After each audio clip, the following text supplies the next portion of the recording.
Hi, it's Ant from Black Belt Diagnostics. Today's little video, we're actually going to discuss what is involved in our in-depth diagnostic assessment. So we've got a Vauxhall Vivaro with an oil pressure warning, and it's not as straightforward as it, could be. So let's turn the camera around, let's have a gander, and I'll show you why it's more in-depth. Firstly, the main reason is, to get to the oil pressure sensor, we've had to take the whole front end off the vehicle. Well, not the whole front end, but pretty much. You can see there we've got the headlights, mass airflow, airbox. There's a lot of stuff we've had to take off because the oil pressure sensor, let me get the little pokey thingy. It's not a pry bar, it is a screwdriver for those franchisees that are watching. The oil pressure sensor is, if I can get my light out of the way, basically there. Can you see where I'm just tapping? That's where the oil pressure sensor is. There is no way you're going to get to that to do any testing with the front end on. You can't get to it from underneath. This is the only way you can get to it.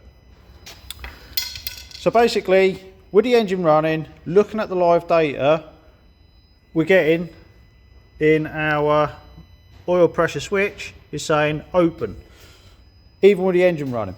So basically the oil pressure is thinking the oil pressure is low. There's no rattle from the engine, so I don't think the oil pressure is low. I personally think it might just be that little switch down there that's a bit dodgy.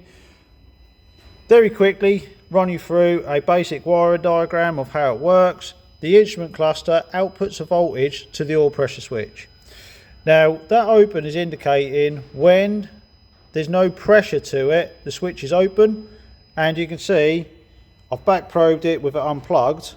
We've got 10.7 volts. So it puts out an output voltage of roughly 11 volts, just under.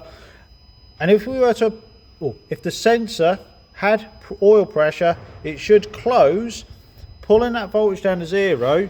And in the live data with the engine running, that should say closed.